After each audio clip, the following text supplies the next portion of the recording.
Ang ganda niya talaga, as in, yung isang ganito, hindi talaga mag-iiwan ng bakas.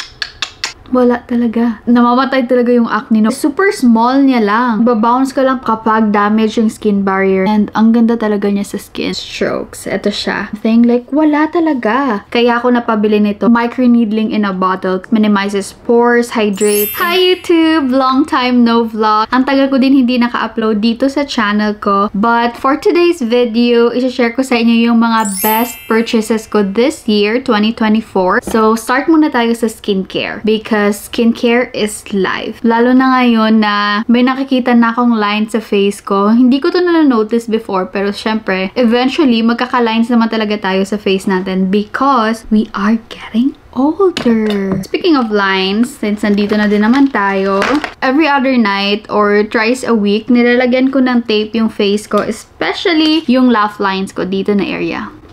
Kasi mas nade-define na siya ngayon. Nanonotice ko na talaga siya dito. Pero yung forehead ko, wala naman masyadong lines. Dito lang talaga. And then, dito sa gilid ng eyes ko. And as of now, hindi ko pa kina-consider magpa-botox kasi takot ako. So, yung ginagawa ko, nalalagyan ko ng tape yung face ko sa mga lines na super defined or malalim talaga. Like, dito sa laugh lines. And then, dito sa gilid ng mata ko. And sinasali ko na lang din yung forehead ko. Kahit na wala naman masyadong lines sa forehead ko. I mean, hindi naman siya super visible yung lines. Ito yung ginagamit ko sa gilid ng mata ko. So, ito yung itsura niya. Kumukuha lang ako ng isa, tapos nilalagyan ko siya dito sa gilid ng mata ko. Aside from this one, ito yung ginagamit ko na isa from the same brand. This one naman is for forehead, tapos sa smile line na wrinkles. Same din siya dun sa isa. Yung isang ganito, good for one use na din siya. Nilalagay ko siya dito sa forehead ko, and then dito din sa laugh lines. Doon naman tayo lahat pupunta. But we need to age gracefully and beautifully. Wow! Yung mga skincare na i-share ko, effective siya sa akin. So, let's start with a facial wash. Ito yung ginagamit ko, La Roche-Posay. Maganda siya if you have oily skin, kasi ako yun yung skin type ko. Tapos, minsan, gumagamit din ako ng Rael. Hindi ko alam paano siya i-pronounce, but this is an exfoliating cleanser. So, hindi ko siya ginagamit everyday. Ito yung pang everyday ko talaga. Tapos, once a week or twice a week, ito yung ginagamit ko. Minsan kasi, pag nasanay na yung face ko sa isang product, parang feeling ko hindi na siya ganun ka-effective. So, sa facial wash, sinasalihan ko ng ibang product. And then,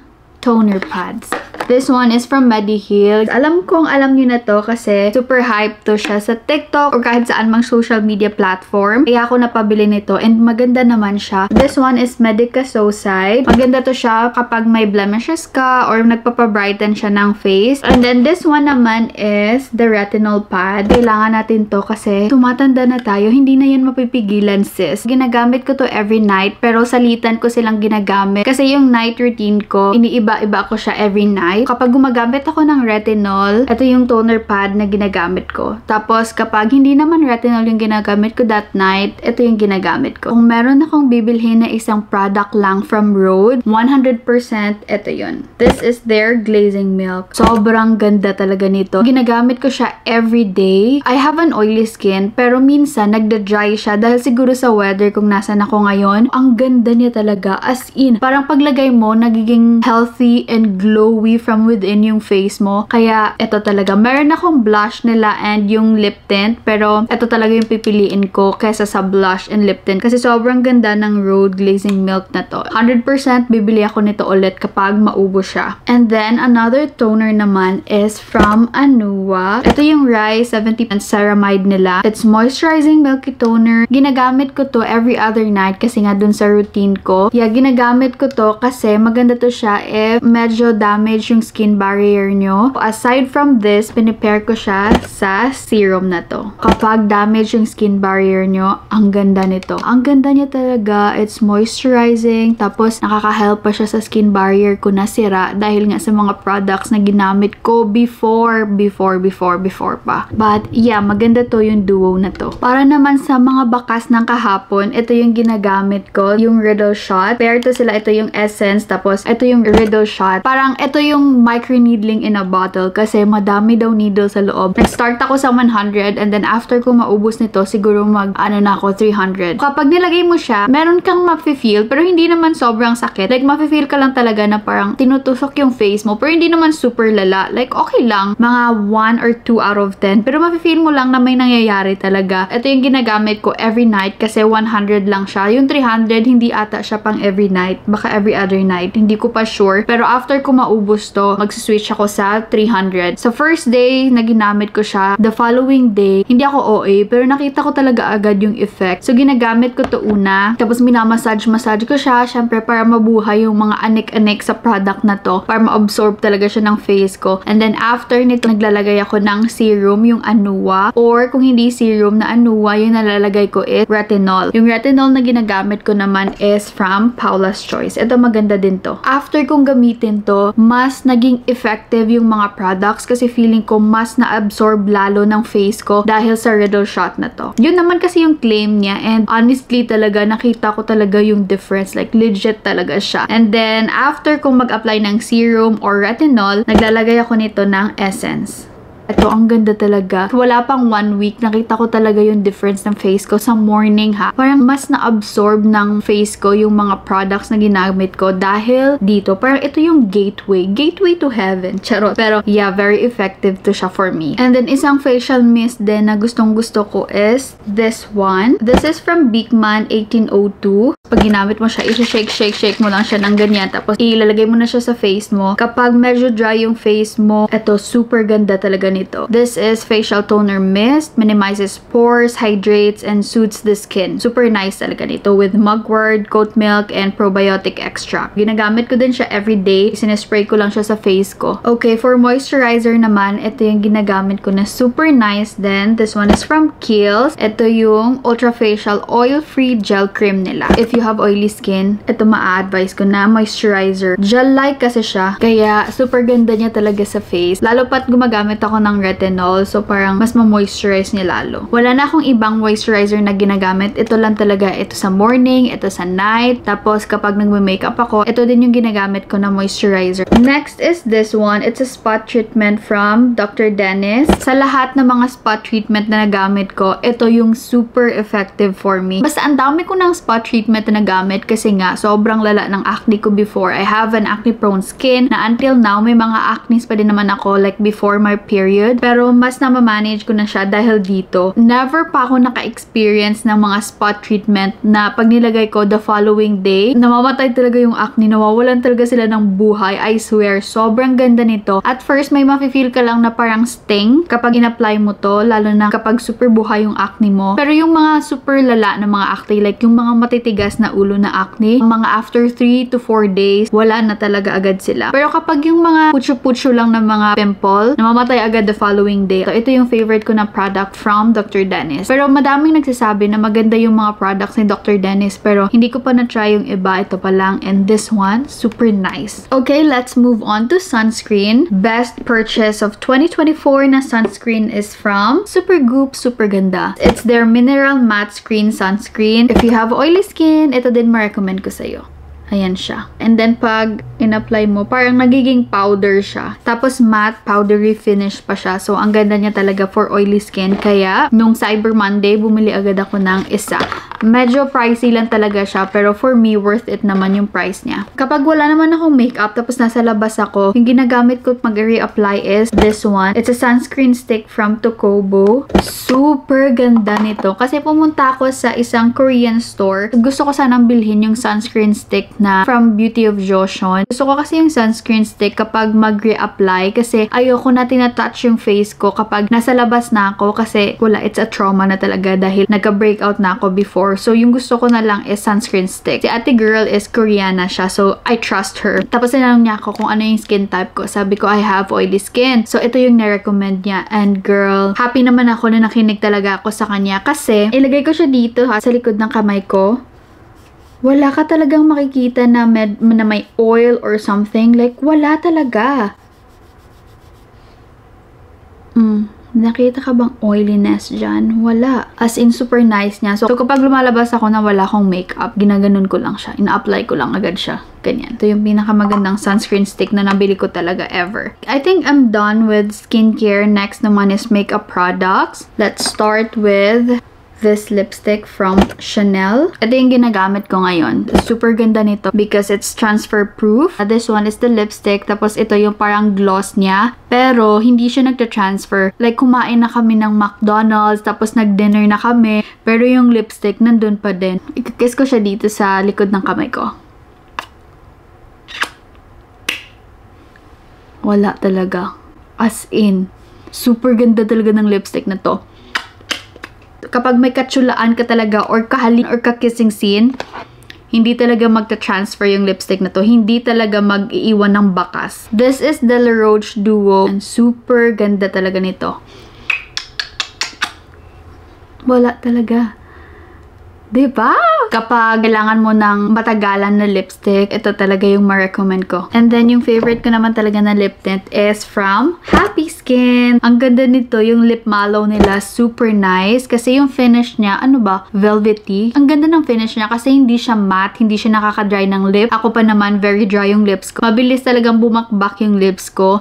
And then, yung favorite lip tint ko din is from Dior. Ang ganda kasi ng color nito, parang lips ko lang na na-enhance niya. Although, hindi siya long-lasting, pero yung gusto ko lang talaga dito is the color. Tapos, kapag nandito naman ako sa loob ng bahay, gumagamit pa rin ako ng lip balm kasi nga, sobrang dry ng lips ko ngayon dahil siguro sa weather din. So, ito yung ginagamit ko. This one is from Hello Sunday. Wala siyang color, clear lang siya, pero meron siyang SPF 50. Every night kasi naglalagay ako nitong lip sleeping mask, pero the following day, medyo may mga natira pa din talagang skin sa lips ko. Like, nagbabakbak pa din talaga siya. So, every morning, kapag nandito lang ako sa bahay, ito yung nilalagay ko. Kapag nilagay ko siya, tapos i-massage ko lang yung lips ko. After, say, a minute or two, nawawala talaga yung matigas na skin sa lips kapag nagbabakbak. Okay, next is foundation. Dalawa yung nanalo sa foundation ko this year, and it's Fenty Beauty, yung Pro Filter. And then, the Chanel Ultra Light Tint. Ito yung ginagamit ko kapag umaalis ako. And yung mga products na to, mattifying siya because I have oily skin. Ito yung gamit ko ngayon.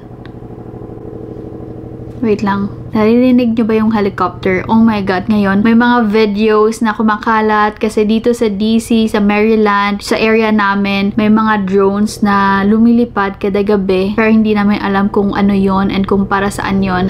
Pero ito talaga yung dalawang products na to, yung best foundation na nabili ko. As in, sobrang nice ng lapat niya sa skin ko. Yung gamit ko ngayon is the Chanel foundation. Ito siya. And ang ganda talaga niya sa skin. Hindi siya thick. Parang skin mo lang siya. Super lightweight. Tapos nag-glow ka pa. Basta ang ganda niya sa skin. And then my favorite eyebrow pencil is from Strokes. Ito siya. Ang dami kong dinala nito from Philippines, pero ngayon dalawa na lang yung natira and paubos na sila. Naghahanap ako ngayon ng magandang eyebrow pencil pero hindi pa ako nakahanap. Bumili ako ng Anastasia pero ito pa din talaga yung favorite ko. Yung maganda na illuminizer pero ginagamit ko siya as highlighter is Rare Beauty. Yung gusto ko kasi na pang everyday makeup is light lang siya and ito napapaglow niya yung skin mo. And then syempre yung blush nila. Ito din yung gamit ko ngayon na blush. It's very pigmented and for me long-lasting siya pero sa iba hindi daw long-lasting sa kanila and hindi ko alam bakit. Next naman is this small camera. This is the DJI Osmo Pocket 3. Actually, regalo lang to sa akin ng husband ko. Pero the best gift din talaga this year na na-receive ko. Kung gusto mo mag-start, mag-vlog, tapos nahihiya ka sa labas, or gusto mo lang mag-capture ng content, ng video, for memories lang, ganyan. Yeah, ito talaga. Kasi super small niya lang. Tapos pwede siya portrait, pwede din siyang landscape.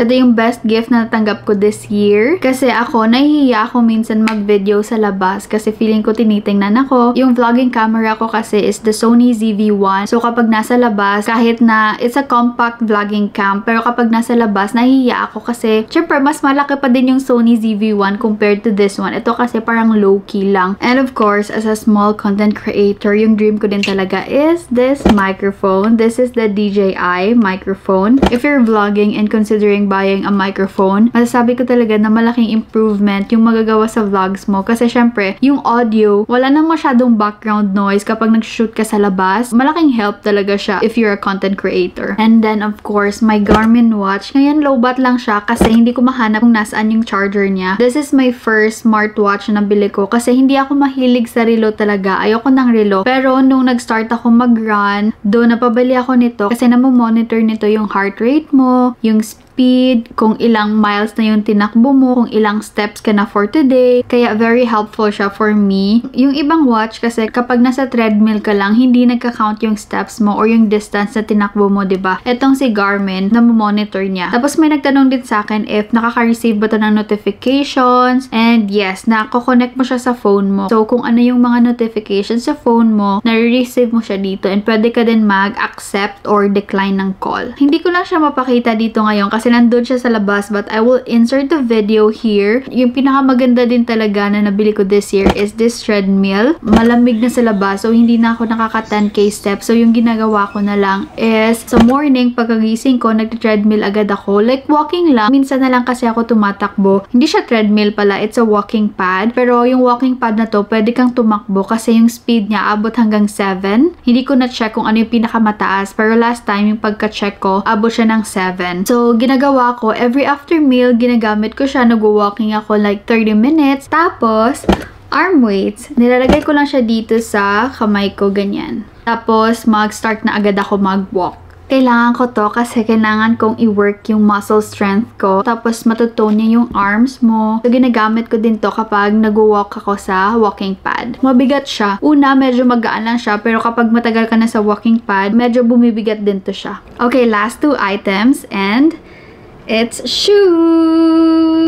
Ito yung running shoes ko nung nasa Philippines pa ako. And dinala ko siya dito. Hindi naman ako nag-run ng sobrang layo, no? Pero binili ko to kasi it's super comfy. Syempre, kung kaya mo nang naman bilhin yung comfort, why not, diba? And this is the Nike Alpha Fly 3. Super ganda nito. Carbon kasi yung baba niya. So, nung ginamit ko talaga siya, para lang talaga akong lumilipad kasi nagbabounce ka lang. After kong magamit to, na-feel ko na talaga yung iba't ibang comfort na nabibigay ng mga running shoes. Pagkaapak ng paa mo sa ground, parang magbabounce ka lang talaga ulit. Ganun. Ay, oh my God. Sorry, last 2. I swear, last 2 na talaga. Ito pa pala. Nakalimutan ko. This one is a mini massager. Kasi gurama na tayo, sis. Tumatanda na tayo. Hindi na talaga siya mapipigilan. So, every night, ginagamit ko siya para i-massage yung legs ko. Yung legs ko lang kasi talaga yung sumasakit. Ito yung massager. Ayan siya. Tapos, it comes with 1, 2, 3, 4 na iba't ibang adapter. Bali, i-attach mo lang siya. For example, this one. Ito yung parati kong ginagamit eh. I-attach mo lang siya dito ng ganyan. Ang cute pa ng color niya, girly girl, 'di ba? Tapos i-on mo lang siya. And ayan na. Massage na siya. Ang sarap nito sa legs. Tapos may level 1. Ayan, level 1, 2, 3, 4, 5, 6, 7, 8. Ito yung 8. Ang sarap nito. The best purchase din to. Nabili ko lang to siya sa TJ Maxx ata or sa Ross. Ito last na talaga. My New Balance 9060 na shoes. Gusto ko kasi yung mga New Balances kapag ginagamit siya pang everyday tapos mahaba-habang walk. Yung first na New Balance ko na shoes, yung 530 and ginamit ko yun ng ilang beses. Super haba na walk. Hindi talaga nagkapaltos yung paa ko because it's very lightweight. Super love ko yung shoes na to. Kasi magaan kasi siya tapos hindi sumasakit yung paa ko dito kahit na super haba na lakad. For me, mabilis siyang i-pair with any outfits. Kasi parang ito yung ano ko, aesthetic lagatik ko. Yeah, yun lang yung mga products na super happy ako na na-discover ko this year. And grabe, I can't believe na patapos na yung 2024. Parang ang bilis lang, no? Pagpasok talaga ng bare months, parang nag-blink ka lang tapos December na siya agad. But for me, this is my transition year. Ang daming emotions na na-feel ko this year. year kasi ang daming nangyari this year. From crying because of sadness to crying because of too much happiness. Like, there's no in-between talaga kasi syempre, I need to leave Boracay, I need to leave Kalua, I need to leave the Philippines to move here in the States. After arriving here, getting married, settling down, tapos nag-adjust pa ako sa bagong environment. I also need to build friendship. I also need to build myself here. So, parang feeling ko, I need to start from scratch again pag arrive ko dito. And, which is okay. Okay lang naman for me because I am in the next chapter of my life and I'm very excited. Merry Christmas, everyone, and Happy New Year, and may you manifest all your heart's desires. So, yun lang for today's video. I hope I will see you again in my next video. Don't forget to subscribe, comment, and share this video. Bye! So, effective siya sa akin. Okay, this one, yung ginagamit ko, sinasalit, basta ginaano ko sila basta. Next is this one. It's a spot treat. Next is this one because it's transfer because it's transfer proof.